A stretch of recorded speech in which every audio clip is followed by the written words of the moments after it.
আসসালামু আলাইকুম রহমতুল্লাহ। এখন তালের সিজন। এই সময়ে তাল দিয়ে অনেক খাবারই তৈরি করা হয়।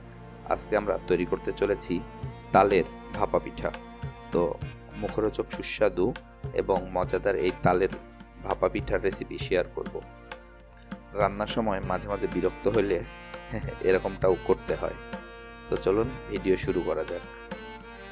আমি এর জন্য প্রথমে 1 কাপ সাদা চাউলের আটা নিয়ে নিলাম।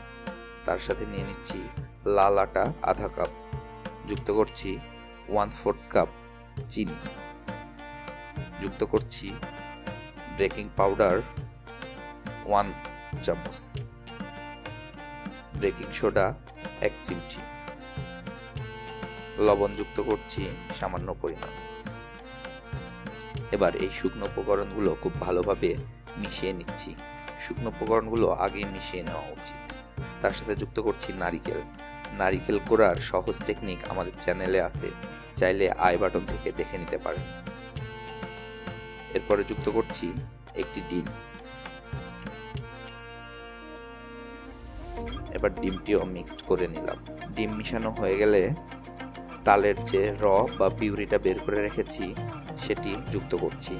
এই তাল থেকে কিভাবে পিউরি আলাদা করবেন তার সহজ টেকনিক আমাদের চ্যানেলে আছে, চাইলে দেখে নিতে পারেন। আমি 1 কাপ পিউরি যুক্ত করব।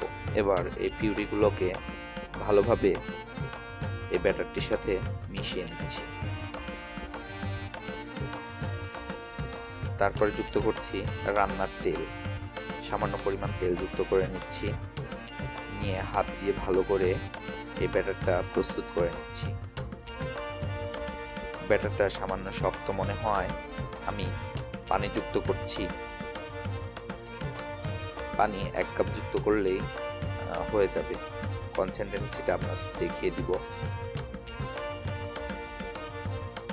বাস দেখুন, একদম নরমও হয়নি আবার শক্তও হয়নি, তবে একটু নরম, মানে আরেকটু চাইলেও নরম করতে পারবেন। এবার একটা স্টিলের বাটিতে তেল ব্রাশ করে নিচ্ছি, আর 2টি চীনামাটির বাটিও আমি তেল ব্রাশ করে নিচ্ছি। আমার যতটুকু ব্যাটার তাতে এই 3টিতেই হয়ে যাবে। আপনারা চাইলে ছোট ছোট এরকম বাটিতেও করে নিতে পারেন। এবার সবগুলো বাটিতে ভালোভাবে ঢেলে দিচ্ছি। একটু বাড়ি দিয়ে এর ভেতরে যদি কোনো বাবলস থাকে সেগুলো বের করে নিচ্ছি। এবার ওপরে ছিটিয়ে দিচ্ছি নারকেল।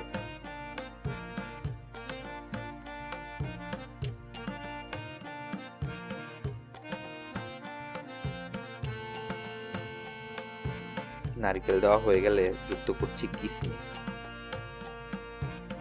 আপনারা চাইলে এখানে কাঠবাদাম, কাজু বাদামও যুক্ত করতে পারেন। ঠিক একইভাবে চীনামাটির বাটিগুলোতেও যুক্ত করে নেব নারকেল। এক্সপেরিমেন্টের জন্য আমি একটা বাটির ওপরে সামান্য গুঁড়া দুধ দিয়ে দিচ্ছি। গুঁড়া দুধ দিলে এটা টেস্ট আরও বৃদ্ধি করবে, এটাই স্বাভাবিক। আপনারা চাইলে এভাবে বাটির ওপরেও সামান্য গুঁড়া দুধ দিয়ে নিতে পারেন। এগুলোর মধ্যেও কিশমিশ দিয়ে নিলাম। এবার একটা রাইস কুকারের প্যানে একটা স্ট্যান্ড বসিয়ে পানি দিয়ে নিয়েছি। এই বাটিতে যেন না ঠেকে ঠিক সেই মাপের পানি যুক্ত করেছি। ওপরে একটা ঢাকনা দিয়ে নেব। এই যে সিদ্ধ করার জন্য যেটা থাকে তার উপরে চীনামাটির বাটিগুলো দিয়ে ঢেকে রাখছি। মোটামুটি 25-30 মিনিটের জন্য জাল করে নিয়েছি। যখন দেখবেন এই টুথপিকের সাথে কিছু লেগে নাই তখন বুঝবেন হয়ে গেছে।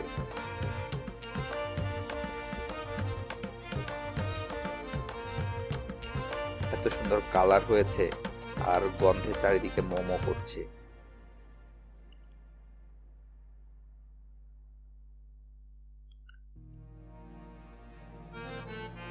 একটু ভালো করে দেখে নিচ্ছি চারি সাইডে। তো হয়ে গেছে। এবার ডিমল্ট করার পালা। আমি একটি চাকুর সাহায্যে চারিদিক থেকে উঠিয়ে নিচ্ছি। তারপর এটাকে উপর করে ঢেলে দিব। গরম আছে এখনো। বাহ, কি সুন্দর হয়েছে। এবার বড় বাটিটাও ডিমল্ট করছি। বড়টা একটু বেশি ভালো হয়েছে আমার তাই মনে হচ্ছে।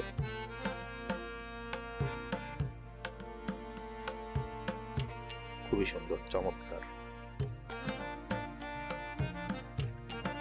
তো এভাবে আপনারা চাইলেই বাসায় কিন্তু তালের ভাপা পিঠা তৈরি করে নিতে পারবেন। আমাদের ভিডিও যাদের ভালো লাগে তারা অবশ্যই কমেন্ট করে জানাবেন এবং সাবস্ক্রাইব করবেন এবং বাসায় ট্রাই করবেন। যদি রান্নায় কোনো ভুল ত্রুটি করি সেগুলো অবশ্যই কমেন্ট করে জানাবেন। কেকের মতো করে কাটছি, ভেতরের মানে কি বলবো, এত দারুণ হয়েছে কল্পনার বাইরে। তো চাইলেই কিন্তু আপনারা এরকম মুখরোচক তালের ভাপা পিঠা তৈরি করতে পারবেন। ধন্যবাদ। আসসালামু আলাইকুম।